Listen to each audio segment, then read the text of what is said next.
রাসূলুল্লাহ সাল্লাল্লাহু আলাইহি সাল্লাম তার বিভিন্ন বক্তৃতা ও উক্তিতে এই বোধ ও ধারণা আরও স্পষ্টভাবে তুলে ধরেছেন। মক্কা বিজয়ের পর কাবা তাওয়াফকালে সবার উদ্দেশ্যে রাসূল সাল্লাল্লাহু আলাইহি সাল্লাম বলেন, সমস্ত প্রশংসা মহান আল্লাহর, তিনি জাহেলি দুচার ও অন্ধ অহমিকা দূর করেছেন। হে লোকেরা, সাধারণত সমস্ত মানুষ দুই ধরনের। প্রথমত নেককার ও পরহেজগার, যারা আল্লাহর দৃষ্টিতে মর্যাদার অধিকারী। দ্বিতীয়ত পাপী ও দুরাচার, যারা আল্লাহর দৃষ্টিতে নিকৃষ্ট। এছাড়া সমস্ত মানুষই আদম সন্তান, আর আদম তো মাটির সৃষ্টি। জামে আত-তিরমিজি হাদিস নাম্বার 3955। 3. সাধারণত মানুষের মর্যাদা ও শ্রেষ্ঠত্ব লাভের মূল ভিত্তি হলো তাকওয়া বা আল্লাহ ভীরতা, আল্লাহর বিধান অনুযায়ী মন্দ ও অকল্যাণ থেকে দূরে থাকা এবং কল্যাণের পথে ধীর ও অবিচল থাকা। আল্লাহর কাছে মর্যাদাবান হওয়ার জন্য বংশমর্যাদা, পদমর্যাদা, দৈহিক ও বাহ্যিক সৌন্দর্যের কোনো মূল্য নেই। এগুলো গৌণ বিষয়। মুখ্য বিষয় হলো ব্যক্তির নেক আমল, সদ্গুণ, সদাচরণ, উত্তম আচরণ, সর্বোপরি আল্লাহর আনুগত্য। আল্লাহর আনুগত্য ও রাসূলের অনুকরণ। যার জীবনে নেই উচ্চ বংশমর্যাদা, সুকুমার দেহাবয় ও ধন সম্পদের প্রাচুর্য থাকা সত্ত্বেও ওই ব্যক্তি নিকৃষ্ট ও ইতর। তাই গরিবের উপর ধনীর কোনো সম্মান নেই,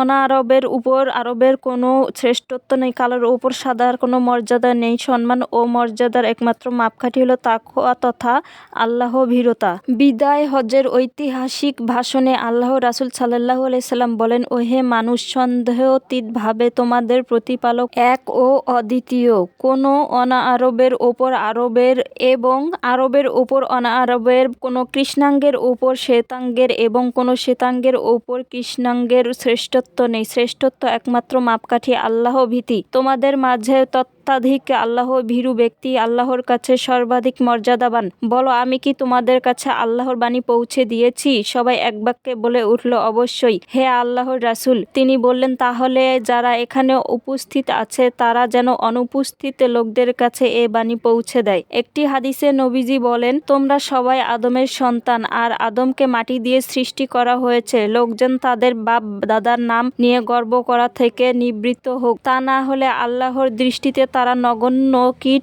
থেকে ও বীজ বলে গণ্য হবে। জামে আত-তিরমিজি হাদিস নাম্বার 3955। অপর হাদিসে তিনি বলেন, আল্লাহ তাআলা কিয়ামতের দিন তোমাদের বংশ ও আভিজাত্য সম্পর্কে জিজ্ঞাসা করবেন না। তোমাদের মাঝে যে অধিক আল্লাহ ভীরু সেই আল্লাহর কাছে সর্বাধিক মর্যাদার অধিকারী। সহিহ বুখারী হাদিস নাম্বার 4689। আরও একটি হাদিসের ভাষ্য হচ্ছে, আল্লাহ তাআলা তোমাদের চেহারা, আকৃতি ও সম্পদ দেখেন না, বরং তিনি তোমাদের অন্তরের বিশুদ্ধতা ও আমল দেখেন। মুসলিম হাদিস নাম্বার 2564। বংশ, বর্ণ, ভাষা, দেশ বা জাতীয়তা গোঁড়ামি ও সংকীর্ণতা সৃষ্টির শুরু থেকেই মানুষকে বিভাজিত করেছে। প্রাচীনতম যুগ থেকে আজ পর্যন্ত প্রত্যেক মানুষ মানবতাকে উপেক্ষা করে তাদের চারপাশে কিছু ছোট ছোট বৃত্ত টেনেছে। বিবাদের উঁচু প্রাচীর নির্মাণ করেছে, তৈরি করেছে শ্বেতাঙ্গ কৃষ্ণাঙ্গ পার্থক্য, আরব অনারব বিভাজন, ব্রাহ্মণ আর শ্রুদের মতো উঁচু নিচু জাত প্রথা। ইসলাম এসে বিভেদের এই দেয়াল ভেঙে চুরমার করে দিয়েছে, তৈরি করেছে সাম্য, মৈত্রী আর ভ্রাতৃত্বের সীসাঢালা প্রাচীর, যেখানে নেই কোনো ভেদাভেদ, নেই কোনো পার্থক্য, সবাই সমান। শ্রেষ্ঠত্ব নির্ধারিত হবে কেবল তাকওয়ার মানদণ্ডে। আল্লাহর চোখে সেরা তো গোটা মানবকুলেই সেরা। ভিডিওটি ভালো লাগলে অবশ্যই লাইক, কমেন্ট, শেয়ার করবেন। ধন্যবাদ সবাইকে।